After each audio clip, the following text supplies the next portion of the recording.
GHMC limits పెంచడం వల్ల ఎలాంటి ఉపయోగాలు ఉన్నాయంటారు సార్? ఏంటి అని అంటే జిహెచ్ఎంసీది పెంచడం వల్ల డెఫినెట్లీ మనకు ఏదైతే వర్క్స్ ఉంటాయో ఆ వర్క్స్ చాలా త్వరగా అవ్వడానికి, ఈ డిపార్ట్మెంట్స్ కూడా చాలా నియర్ బై అవ్వడానికి అండ్ గ్రోత్ రావడానికి ఎక్కువ స్కోప్ ఉంటుంది. ఇప్పుడు మీరు ఎప్పుడైనా గమనిస్తే ఒక వ్యవస్థ ఏదైతే ఉంటుందో వ్యవస్థ కొంత దగ్గరికి అవ్వగలిగితే సర్వీసెస్ అనేటువంటివి చాలా ఈజీగా అవ్వగలుగుతాయి. ఓకే, సేమ్ అలానే.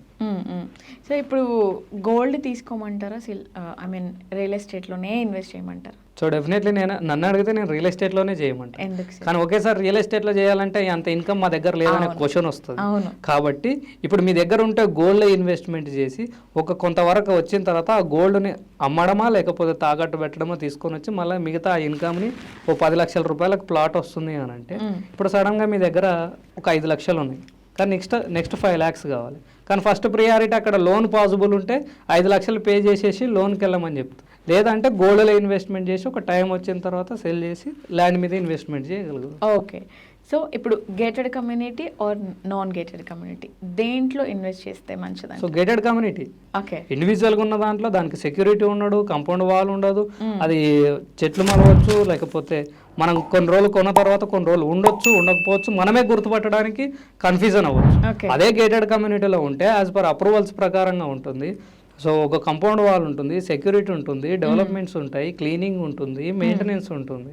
సో గేటెడ్ కమ్యూనిటీలో ఉండడం వల్ల ఏమవుతుంది అని అంటే గ్రోత్కైనా, రీసేల్ డిమాండ్కైనా, అప్రిషియేషన్కైనా అవకాశం ఉంటుంది. సో బాగా రిటర్న్స్ రావాలంటే మీరు ఏ ఏరియాని చూస్ చేసుకుంటే బెటర్ అని చెప్తారు సార్?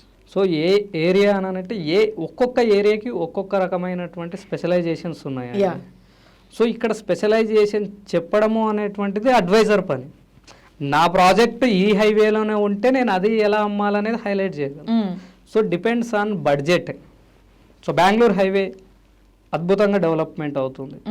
సో అక్కడ 15-20 లక్షల నుంచి స్టార్ట్ అవుతుంది. ఒక అప్రూవల్స్ ఉన్నాయి, ఫామ్ ల్యాండ్స్ ఉంటాయి, ఇందాక డిపెండ్స్ ఆన్ ఉంటాయి. So Bengaluru highway, Mumbai highway, Warangal highway, Hyderabad సరౌండింగ్లో ఉన్న అన్ని హైవేలో ఇన్వెస్ట్ చేయొచ్చు అండి. కానీ ఇక్కడ బడ్జెట్, మీ లొకేషన్, మీకు ఏంటి అనేటువంటిది ఇంపార్టెంట్. ఎందుకంటే కస్టమర్కి ఏం కావాలనో తెలిస్తే అది సజెస్ట్ చేయగలుగుతాం as a real estate wealth అడ్వైజర్గా, రియల్ ఎస్టేట్ ప్రాపర్టీ అడ్వైజర్గా. సో మీరు ఒక అడ్వైజర్ కాబట్టి చాలామంది కస్టమర్స్ మీ దగ్గరికి వస్తూ ఉంటారు సార్, మాట్లాడుతూ ఉంటారు, వాళ్ళ రిక్వైర్మెంట్స్ చెప్తూ ఉంటారు. ఎక్కువగా వాళ్ళు అడిగేది ఏంటి సార్? ఎక్కువగా అడిగేది ROI మీద అడుగుతారు. సో ఇక్కడ దగ్గరలో ఏమైనా ఎడ్యుకేషనల్ ఇన్స్టిట్యూట్స్ ఉన్నాయా అడుగుతారు. సో దాంతోపాటు హెల్త్ ఇన్స్టిట్యూట్స్ ఏమైనా, రిటర్న్స్ ఎలా రాగలుగుతాయని క్వశ్చన్స్ వేస్తారు. డెఫినెట్లీ వస్తున్న ఇన్ఫ్రాస్ట్రక్చర్, ఆ ఇన్ఫ్రాస్ట్రక్చర్లో రాబోయే ఎంప్లాయ్మెంట్, ఆ ఎంప్లాయ్మెంట్ ఇందాక మీకు చెప్పినట్టు IT క్యాడర్స్ ఉంటారు, ఇప్పుడు రెంట్కుంటారు, ఫర్దర్గా సొంత ఇంటికి అలా చేసుకోవాలనుకుంటారు. ఆ పాయింట్ ఆఫ్ వ్యూలో మనం డీల్ చేసి క్లియర్గా వాళ్ళకి అడ్వైజ్ చేస్తాం. ఎందుకంటే ప్రెజర్ పెడితే కొనగలుగుతారు. ఎక్సలెంట్గా అడ్వైజ్ చేసి కొనిపించగలిగితే రిటర్న్స్ వచ్చినప్పుడు definitely they can't. Okay, so వాళ్ళు రిగ్రెట్గా ఫీల్ అవ్వరు. సో నేను చేసింది మంచి అని they felt very happy. So నేను నా లైఫ్లో ఫస్ట్ ఒక కస్టమర్కి అడ్వైజ్ చేసా, అదే కస్టమర్ నుంచి 5 నుంచి 6 ప్లాట్లు ఇవ్వగలుగుతారు, రెఫరెన్స్ ఇవ్వగలుగుతారు, బిజినెస్ అడ్వైజ్ చేయాలి. సో మీరు టాప్ 5 చెప్పండి బెస్ట్ ప్లేసెస్ ఇన్ హైదరాబాద్ అంటే ఏం చెప్తారు sir? So first Mumbai highway, Bengaluru highway, Warangal highway and future city. ఇప్పుడు సో ఇక ఇన్వెస్ట్ చేయొచ్చు, కానీ ఇన్వెస్ట్ చేసేటప్పుడు డెఫినెట్లీ డెవలప్మెంట్స్ ఎన్ని ఎకర్స్లో ఉంది, అప్రూవల్స్ ఉన్నాయా లేదా, సో ఇవన్నీ చూసుకోవాలి. సో చూసుకోవాలి అని అంటే ఎవరి వర్క్లో వాళ్ళు బిజీ అయి ఉంటారు. కొంతవరకు అవగాహన ఉంటుంది, కొంతవరకు అవగాహన ఉండదు. సో ఒక మంచి ఎక్స్పర్టైజ్ అడ్వైజర్ సలహా తీసుకొని ఇన్వెస్ట్ చేయగలిగితే చాలా అద్భుతంగా ఉంటుంది. ఓకే, సో మీరు ఇంత బాగా చెప్తున్నప్పుడు కంపల్సరీ వాళ్ళు మీతో మాట్లాడాలనుకుంటారు, మిమ్మల్ని వచ్చి కలవాలనుకుంటారు. ఎందుకంటే స్క్రీన్ మీద చూసింది వేరు, పర్సనల్గా వెళ్ళి మాట్లాడితే బాగుండు అనుకుంటారు. వాళ్ళు మీ వరకు రావాలి, మిమ్మల్ని రీచ్ అవ్వాలంటే ఎలా సార్? నా స్క్రీన్ మీద ఉన్న నెంబర్కి కాల్ చేయండి, definitely I will suggest good projects. Okay, so next వీడియోలో కూడా సార్ అంటారు, ఒకవేళ మీకు ఏమైనా డౌట్స్ ఉన్నాయి సార్ని ర్యాపిడ్ ఫైర్లో ఈ క్వశ్చన్ అడగండి అని అంటే కింద కామెంట్ సెక్షన్లో కామెంట్ చేయండి, సార్ నా క్వశ్చన్ అడిగేద్దాం.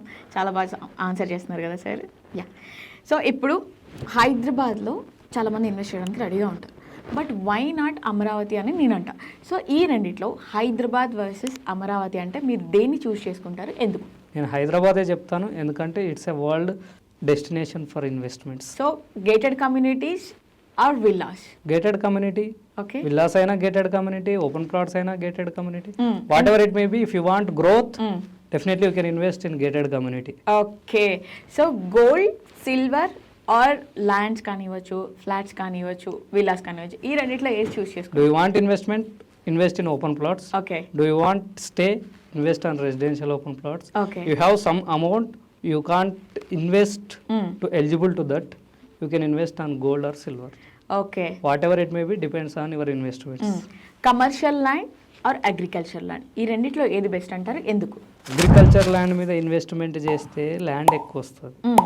కమర్షియల్ దాని మీద చేస్తే మీకు రిటర్న్స్ వస్తాయి, ఎవ్రీ మంత్ రిటర్న్స్ వస్తాయి, దాంతోపాటు ఇంక్రీజ్ అవుతుంది. If you want instant income, invest in commercial. Okay. If you want long term returns, you can invest on open lands or agriculture lands. Okay. Land తీసుకునేటప్పుడు customer చేయకూడని mistakes ఏంటి? వాళ్ళు చేయకూడదు అని అంటే వాళ్ళు ఎంత ఇన్వెస్ట్ చేయాలి అన్నటువంటిది first clarity important. Advise is the most important. Advisor పని అడ్వైజ్ ఇవ్వడం వరకే. సో ఇంకే ఏవైనా ఉంటే నేను ఇందాక చెప్పినట్టు పర్ఫెక్ట్గా అప్రూవల్స్ చూసుకోవాలి, డెవలప్మెంట్ చూసుకోవాలి, కనెక్టివిటీ చూసుకోవాలి. ఓకే.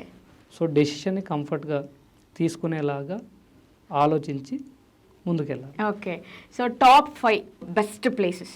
టాప్ 5 హైదరాబాద్ సరౌండింగ్లో ఎక్కడైనా ఇన్వెస్ట్ చేయొచ్చు. చాలా అంటే చాలా బాగా ఆన్సర్ చేశారు. అండ్ గైస్ చూస్తున్నారు కదా సార్, నేను అడిగిన క్వశ్చన్స్ అన్నిటికీ చాలా ఓపిక్గా సమాధానం చెప్పారు. మీకు కూడా ఏమైనా డౌట్స్ ఉంటే, మీరు ఇల్లు కొనాలనుకుంటున్నా కానీ, ఏదైనా ఎక్కడైనా ల్యాండ్లో ఇన్వెస్ట్ చేయాలనుకుంటున్నా కానీ, కమర్షియల్ ప్లేసెస్ కానివ్వండి, కమర్షియల్ ల్యాండ్స్ కానివ్వండి, ఇలా తీసుకోవాలనుకుంటే, ఒకవేళ ఆ విషయం మీద మీరు సార్తో మాట్లాడాలనుకుంటే మాత్రం స్క్రీన్ మీద ఫుల్ అడ్రస్ ఇస్తున్నాను. మీరు ఆ స్క్రీన్ మీద కనిపిస్తున్న నెంబర్కి కాల్ చేస్తే సార్ మీతో మాట్లాడతారు. అండ్ డైరెక్ట్గా కూడా వెళ్ళి మీరు సార్ని కలవచ్చు. ఎందుకు అనంటే రియల్ ఎస్టేట్ అనేది ల్యాండ్స్ తీసుకోవడం కానివ్వండి, ప్లాట్స్ తీసుకోవడం కానివ్వండి, ఇవన్నీ లైఫ్లో ఒక్కసారే చేస్తాం. సో అలా చేసేటప్పుడు మనం ఎక్కడ కూడా మిస్టేక్స్ చేయొద్దు.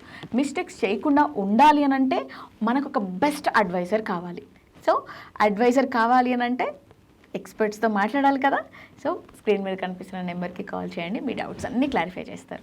ఇంకొక వీడియోతో మళ్ళీ ఇంకొక గెస్ట్, ఇంకొక టాపిక్తో నేను మీ ముందు ఉంటాను. This is Vasavi Acharya. Social post అందరూ వీడియో అయితే చూస్తున్నారు, ఫాలో చేయడం అస్సలు మర్చిపోవద్దు. ఇంకొక వీడియోతో మీ ముందు ఉంటాను. Signing off.